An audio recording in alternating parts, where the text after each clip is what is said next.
For everyone who doesn't know, UFOs have been visiting planet Earth here for thousands of years. And the United States government has been covering it up in recent times for about 70 years. And they have been using disinformation, lies, various government projects like Project Blue Book or Grudge to try to explain away a lot of the weird sightings that people have had over the many, many decades. This UFO hearing it is, in my opinion, it is a little bit lackluster. They had three witnesses, two fighter pilots, and then the David Grouch, the most recent whistleblower, who had a lot of salacious things to say, saying that we have crashed alien vehicles, there are alien bodies, that he knows what companies possess this technology. He knows the names of the people in charge of these programs. He couldn't name them during the hearing, but he would be more than happy to give names of locations and people to talk to the committee after the hearing in a closed session. Commander Favor just went over his tic-tac encounter. There was really no new information there. The other guy, see if I can get his name, but Steve, yes. Steve was there, and Steve spilled the beans. And Tom Shimabukuro spoke as well. But I'll play just a few clips that I thought were I think the most interesting that in my opinion. So here is David Grouch, the high muckety muck, the most recent whistleblower, talking about injuries and threats of violence against him and other whistleblowers in relation to talking about UFOs. Here we go. Do you have any personal knowledge of people who have been harmed or injured in efforts to cover up or conceal these extraterrestrial technology? Yes, personally. Have anyone been murdered that you would think that you know of or have heard of, I guess? I have to be careful asking that question. I directed people with that knowledge to the appropriate authorities. Maybe in if we could get in a confidential area, SCIF, we could talk about that. But unfortunately, we were denied access to the SCIF, and that's very unfortunate in this scenario. So he's there under oath, saying that government-related agencies are possibly killing UFO whistleblowers or people that want to come forth about this information. Like, he's saying that in Congress, saying that the government is killing its own people to keep this quiet. This guy, David, he also went on to say that they've been working, they've had this technology, this alien, he says non-human technology in their possession, probably since the 1930s. And that they managed to kind of keep it very quiet, very secret, and it's been funneled out to different organizations like Raytheon, Boeing. He didn't name those names. He didn't say specifically what aerospace company has it, but there's only so many that we work with. And it's the big boys, probably Raytheon, probably Boeing. And speaking of Boeing, one of the other whistleblowers, he had this to say about a UFO sighting by by employees of Boeing. So he heard this, and he knew the people that witnessed this UFO. Here we go. My next question would actually be for Mr. Graves. Can you please explain to me in detail the event that occurred at Vandenberg Air Force Base? Certainly. In the 2003 timeframe, a large group of Boeing contractors were operating near one of the launch facilities at Vandenberg Air Force Base when they observed a very large 100-yard sided red square approach the base from the ocean and hover at low altitude over one of the launch facilities. This object remained for about 45 seconds or so before darting off over the mountains. There was a similar event within 24 hours later in the evening. This was a morning event. I believe 8:45 in the morning. Later in the evening, post-sunset, There were reports of other sightings on base, including some aggressive behaviors. These objects were approaching some of the security guards at rapid speeds before darting off. And this is information that was received through one of the witnesses that have approached me at Americans for Safe Aerospace. Now, I went back through many UFO books that I have of people witnessing UFOs of various shapes and sizes.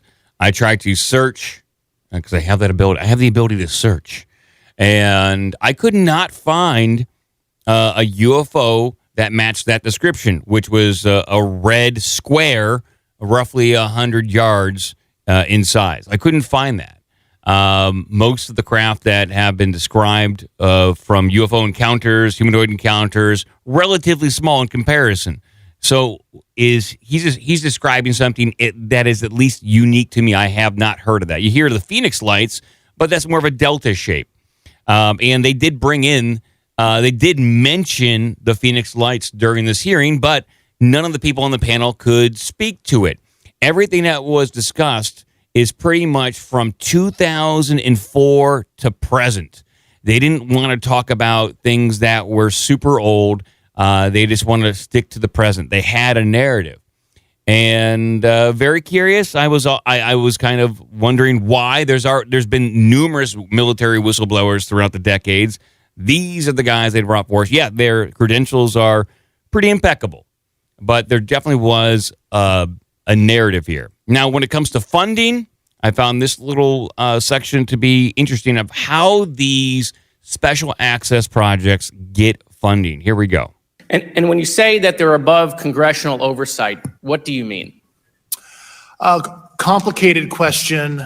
So there's, some, I would call it abuse here. So congressional oversight of conventional special access programs. So I'll use Title 10, so DOD as an example, right? So 10 U.S. Code Section 119 discusses congressional oversight of SAPs, discusses the DepSecDef's ability to waive congressional reporting. However, the Gang of Eight is at least supposed to be notified if a waived or waive bigoted unacknowledged SAP is created, and that's public law. Well, so that how does, I don't want to cut you off, but how does a program like that get funded? I will give you generalities. I can get very specific in a closed session, but misappropriation of funds and does that mean self-fund. Does that mean that there is money in the budget that is said to go to a program, but it doesn't, and it goes to something else? Yes, I have specific knowledge of that. Yep. Do you think U.S. corporations are overcharging for certain tech they're selling to the U.S. government, and that additional money is going to programs? Correct, through something called IRAD. So I looked into IRAD. From what I could research, it is internal research and development or internal research and investment. That's what IRAD is. So they're looking at misappropriation of funds. Wow. Who could have guessed? Now, I went on a lot of social media to see if my friends were talking about this. None of my friends on Facebook were talking about this. No one cared. On Twitter, yes, there were some people that were talking about it. Some of the bigger UFO people, like Richard Dolan, they thought this was a step in the positive direction for disclosure, and that we might get some secrets finally revealed to us about everything the government has been doing for the past 70 years in regards to this crazy technology and this crazy situation. Joe, only the government could make it this boring. I know. So, Joe, it was boring. What do you think about this? I think it's Mirage Men. I honestly think it's a think about it. You got all this stuff around Hunter and Joe and all the other things that are going on, and it's just in the FBI and the DOJ and charging Trump and all that. To me, it feels like it's a sideshow. You know? I was optimistic a few months ago, but once I saw Chuck Schumer start to get involved, it's like he was clued in that there was some sort of operation going on, and he wanted to stamp his name on it by introducing a bill for, I guess, the releasing of information. But think about all the things that Chuck Schumer has done over the past 10 years. He was part of one of the biggest kind of scandals, the Russiagate thing, and he flat out lied on TV several times. Now, all the time. Yeah, and so for him to kind of get involved in the UFO thing, I'm like, holy crap. Then this is, he wants to take up the torch from Harry Reid, who kind of kicked this thing off. But I do not trust Chuck Schumer. Some of the other people on this particular panel, they asked some good questions. A lot of it revolved around threats to airspace, like air safety. Do we have any mechanisms for reporting this to a centralized location? Are commercial pilots clued into the dangers of running into these weird objects? A lot of it had to do with safety and potential threats, of course, and that's how it's being positioned. It's kind of runs counter to what Greer says, where Greer says all these aliens they're good people, and that much of the UFO tech that is seen in the skies is reverse engineered stuff produced by aerospace industry, and that they're super, super far advanced, and they're basically operating above law and doing their own things for their own purposes. This committee, while interesting, it does seem like a lot of fluff. No evidence. There's no pictures of alien bodies. No new video. There was I don't think I heard a new piece of information during this thing. I guess the new piece of information that I heard was the large red square, which I can't find other references for. Maybe somebody else can. Large, like a football field size red square in the sky.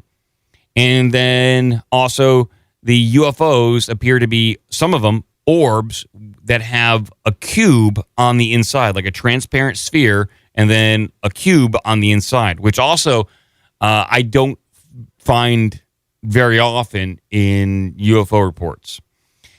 So it does seem like there's something else going on here. And Alex Jones, he dipped his toes in the water with this. He got Dark Journalist on to maybe give us an alternate take. Like maybe it's not necessarily aliens that's doing all this. So here's a 2.5 minute clip of them kind of breaking down possibly the purpose of this newfound sense of trustworthiness and honesty from the government. Here we go. These guys haven't seen aliens, they haven't seen crash sites, but they're being told it's there and it's above Congress and the secret shadow government. So right when the real shadow government, the intelligence agencies, the bureaucracies are being caught running our government, they're caught, that's real, running child sex trafficking, running drugs. Now we learn there's another group secretly working with the aliens, and that's been the same psyop for so long, told to us for 60 plus years, 70 years, by Hollywood. So we've got some amazing clips coming up. I want to get your take on this. Darren Beatty, who's a White House advisor to Trump and a professor, he texted, said, can I get on the show? He's usually hard to get on. This is a total psyop. If he can pop in, we'll see if that happens. But Dark Journalist, you've been watching this. We've got a lot of the clips here. Give me your analysis of this. Oh, it's good to see you, Alex. I'll tell you, this was definitely rushed, and they put this one up there. They wanted to run it in the summer. It was a trial balloon, and to see if they could pull this off. And one of the things that they had front and center there was the whistleblowers. But you'll notice in the audience there speckled all these intel people, and they're ready to push the whole UFO threat aspect of this, and they're using the conduit of the whistleblowers. So what they'll do is they'll have a couple of Navy pilot guys who have actually seen things in training programs or whatever, and then they'll plant in the middle of that an actual IC community whistleblower, quote unquote. And so we see James Clapper in the audience, and we see other figures who've been involved in this from day one. And the name of the game really is they've been working on this technology over 80 years, and they've kept that from the public. It's been outside of those channels. There are actual divisions within the government that are completely unknown to the public. It's just like the NRO originally, when it came out, we didn't discover its existence for 25 years. They're handling the UFO file, and the UFO file is completely, the oversight of the UFO file is handled by the same group that handles the ultra-secret continuity of government program, which means you can't get any answers in a traditional congressional setting. So this is really a lot of cover and fluff on the surface in relation to this. And I mean, it sounds kind of reasonable to me. Back in the 80s when they were talking about continuity of government, I believe the term Rex 84 came up. And I think one of the generals who was questioned about Rex 84, continuity of government, said, I can't talk about that. We got to talk about that in closed session. And much of the interesting information during this UFO hearing that you would want to hear, it would happen in closed session. And I also like that observation that the audience there. Now, the audience for this hearing, it was jam-packed. There was people were getting in line and waiting in line overnight, like they were trying to get tickets to see a concert or something. They were sleeping outside, trying to get a seat inside this hearing. But in there, front and center, there was George Knapp, Jeremy Corbell, and then there was Brennan and other intelligence agency people littered throughout there. I was like, okay, that's very curious. Maybe there is some kind of op going on. Well, here is the follow-up clip for that, and this kind of goes into purpose and what this technology really may be, or the origin of it. So much of our own ships, our own crap being harassed by all this is really North American British technology. The question I want to ask you is, where did they get it? Why is the West so far ahead? Well, it's a great point. We know at the end of World War II that we got the bulk of the really ex-scientists there in the Nazi program. So the bulk of the paperclip Nazis were the cream of the crop. And Russia got some good scientists as well, but certainly the Germans were far ahead of anyone on this tip. The thing is, the programs that have to do with the X technology go back even further. And so we had that ability through mystery school knowledge and through these other things to develop an entirely different class of technology outside of traditional channels. And, when we look at the UFO file, we're talking about two things, because on one hand, you have this idea of the Tesla technology, and that's the real X technology and where it gets to. The mystery schools also had a version of this through figures like John Keeley, and they would move that technology around. So you have all these stories that go back in the 1700s, 1800s of these craft, and you have news stories that sound just like, Independence Day. And there's paintings at the Vatican that are 800 years old of flying saucers with portals flying over the Virgin Mary and baby Jesus. Exactly. This is something that's been going on for such a long period of time. And it's interesting that this gets us into the idea that once our own civilization, this is something that's coming up more and more, was more advanced, and this knowledge was kept after a huge disaster in Earth's history. Now, we see so many scientists and independent scientists looking into this and saying the history is much different, and we are kind of a species with amnesia in relation to that. So this is an aspect of a group that may have kept the technology over thousands of years, as far as that sounds. And what happens is when we look back on that history, you see things like the Ezekiel wheel and things of this nature. There's the suggestion there of an advanced technology. Even the Ark of the Covenant gets us into that territory. So, and what he's suggesting here is that this technology has been around for a very long time, passed down through secret societies, the secret rulers of this planet, almost as like a parallel civilization. And this effort to disclose alien technology is really their way to wiggle their technology in a very limited way into being a little bit more mainstream. And then it's going to be bottlenecked, and then whoever's in charge, Pentagon, DOD, they will funnel out limited amounts of technology, what they feel is appropriate for the masses to see or use. And but meanwhile, like the airship flap of the late 1800s, early 1900s, that's part of what Dark Journalist was just talking about, the secret tech that has been here for a long time, rediscovered by people like Tesla. And then Tesla was, his papers were taken. He was kind of left in destitute, and you never hear about Tesla again. So yeah, that's the other alternate angle to this, that it's really a parallel civilization that has been with us for a very long time, and that the UFO thing is just a cover. Just a cover. So, Alex's conversation was far more interesting. yeah.